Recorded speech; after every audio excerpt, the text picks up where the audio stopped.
दूर मुंडेर पर उगता ये सूरज भारत के कृषि क्षेत्र की नई कहानी कह रहा है। लहलहाते इन खेतों में नया विकास बोता हुआ ये भारत नई नई टेक्नोलॉजी से किसान का परिचय करता हुआ ये भारत उनके लिए बाजारों में नई संभावनाएं बनाता हुआ ये भारत उनके घर के आंगन में खुशहाली का सवेरा जगाता हुआ ये भारत।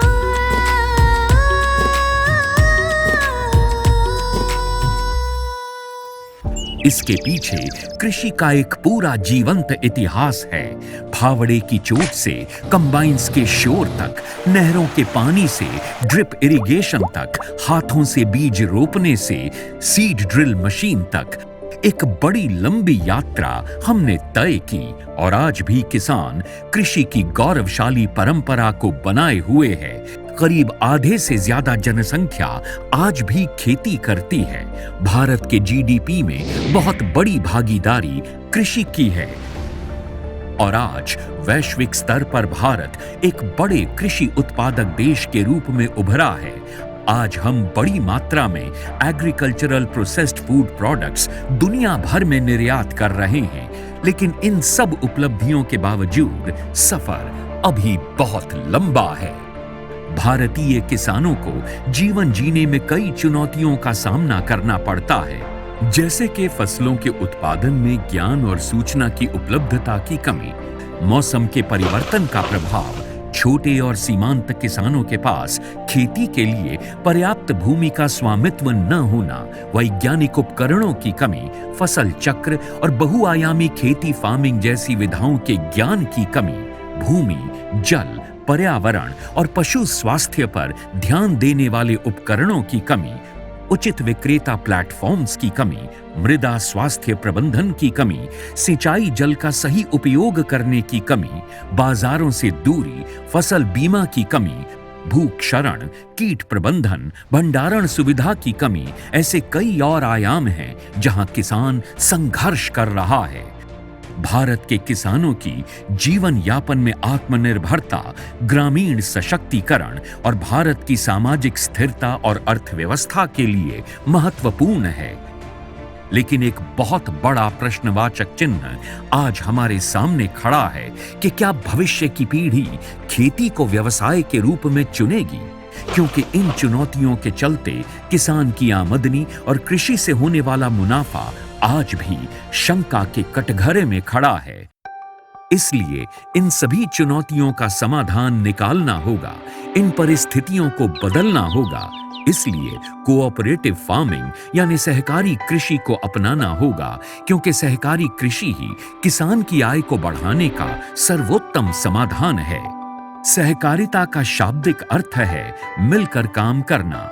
सहकारी कृषि एक स्वेच्छा संगठन है जहां किसान अपने संसाधनों जैसे भूमि, सिंचाई जल, श्रम, कृषि ज्ञान, खाद, कृषि उपकरण, तकनीकी को साझा करते हुए बड़े पैमाने पर कृषि करने के लिए एक साथ आते हैं, ताकि वे कृषि में आने वाली हर चुनौती का मिलकर सामना करें और एक दूसरे की मदद कर सकें। सहकारिता के माध्यम से किसान अपनी शक्तियों को बढ़ा सकते हैं, वे अपनी फसलों को बेहतर मूल्य पर बेच सकते हैं। सहकारिता के तहत किसान एक साथ अपनी फसलों का सामूहिक उत्पादन और खरीद कर सकते हैं, जिससे उत्पादन की लागत कम होती है और उन्हें बेहतर मूल्य मिलता है।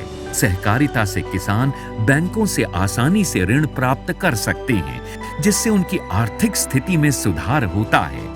सहकारिता से किसान अपने अनुभव और ज्ञान को एक दूसरे के साथ साझा कर सकते हैं, जिससे कृषि के क्षेत्र में नए नए तरीकों और तकनीकों का समावेश होता है।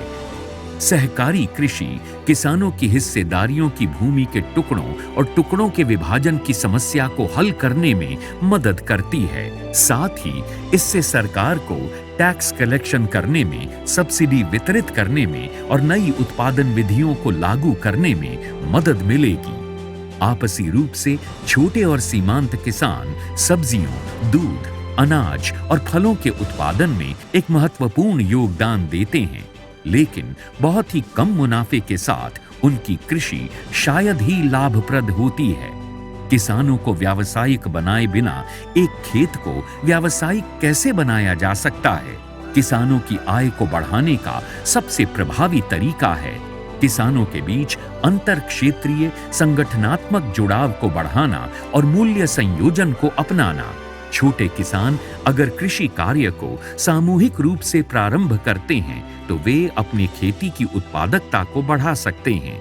किसान प्रोड्यूसर कंपनी यानी एफपीसी और किसान प्रोड्यूसर संगठन यानी एफपीओ के रूप में सहकारी कृषि प्रभावी रूप से उभर रही है। वर्तमान में लगभग 16,000 एफपीसी पंजीकृत की गई हैं और वे कार्यरत हैं। भारत में करीब 6 लाख गांव हैं, जिसमें कम से कम 1 लाख एफपीओ की आवश्यकता है ताकि कृषि क्षेत्र को सहकारी कृषि में परिवर्तित किया जा सके। सभी छोटे और सीमांत किसानों को जागरूक करने की जरूरत है ताकि इस एकीकरण से सुनिश्चित हो कि किसान भी सीधे बड़े कॉरपोरेट और सरकारी बाजारों तक पहुंच सकें, बाजार के साथ मजबूत जुड़ाव बना सकें, वैज्ञानिक इनपुट्स को अपनी खेती में शामिल कर सकें, सस्ते मूल्यों पर थोक में खाद, बीज तथा अन्य कृषि उपकरण वे खरीद सकें, जिसमें प्रत्येक चरण पर उन्हें बचत हो और उत्पाद के मूल्य को बढ़ावा मिलता रहे। ऊर्ध्वाधर एकीकरण यानी वर्टिकल इंटीग्रेशन के तहत सहकारिता संगठन अपने आपूर्तिकर्ता, वितरकों या खुदरा स्थानों का स्वामित्व स्वयं कर रहे हैं और अपने मूल्य को नियंत्रित कर रहे हैं और विभिन्न उत्पादों की एक एकीकृत आपूर्ति श्रृंखला स्थापित कर रहे हैं। भारत में न जाने कितने ही राज्यों में सहकारिता सफलता का एक उदाहरण बन गई है। भारत के कृषि दर्शन में ऐसे एफपीओ और एफपीसी का उद्भव हुआ जिन्होंने किसान के जीवन में एक सकारात्मक प्रकाश बिखेर दिया।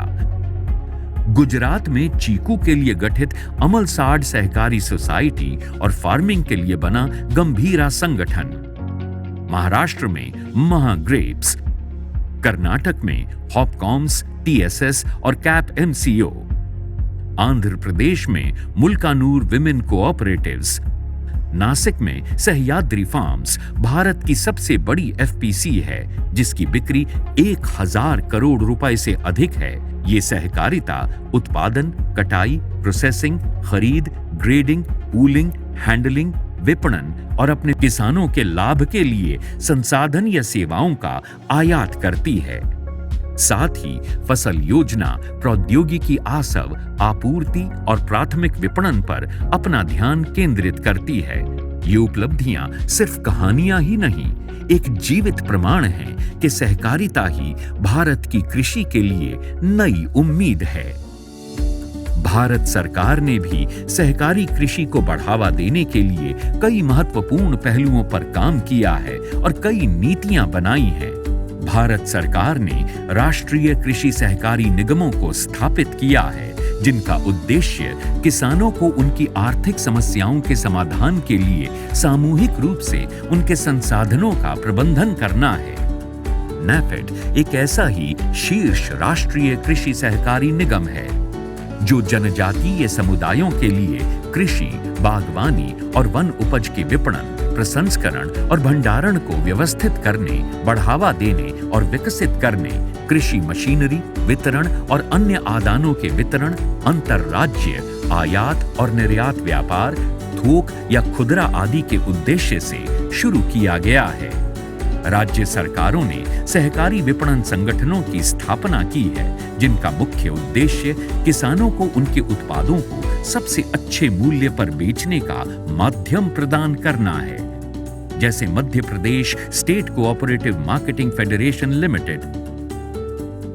सरकार ने सहकारी क्रेडिट संस्थानों जैसे सहकारी बैंकों को प्रोत्साहित किया है, जिनका मुख्य उद्देश्य किसानों को सस्ते क्रेडिट के माध्यम से ऋण प्रदान करना है।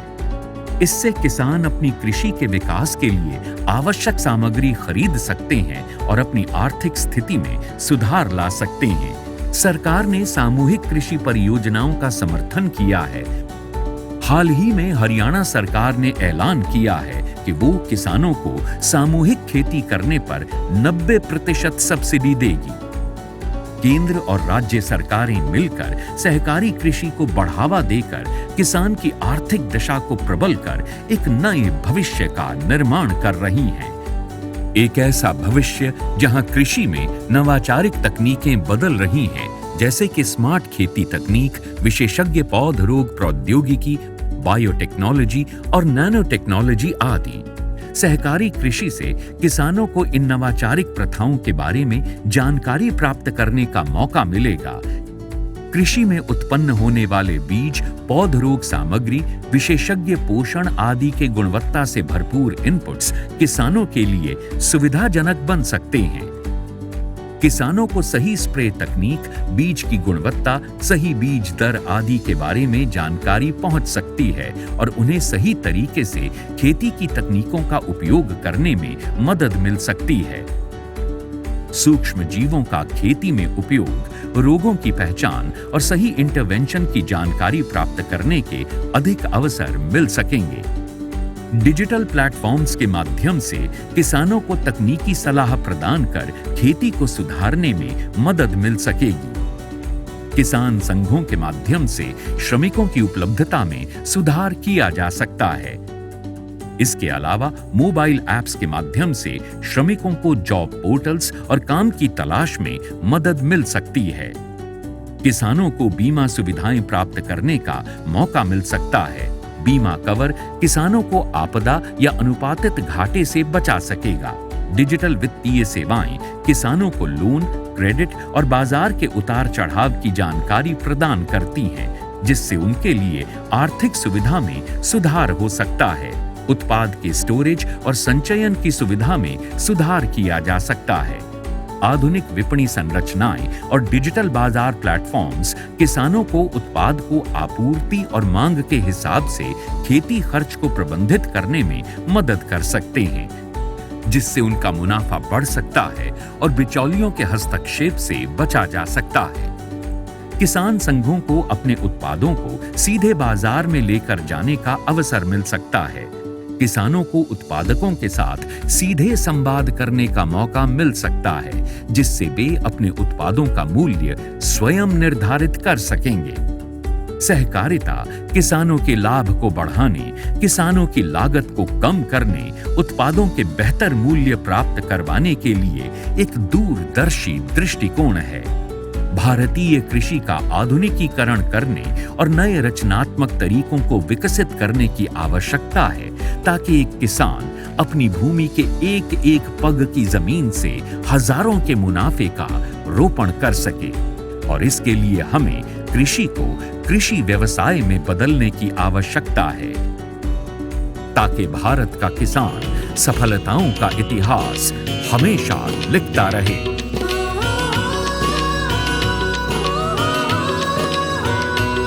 जब हाथ मिले, जब साथ मिले तो सास बने हैं। अन्नदाता जब संगठन बने तो आज बने हैं।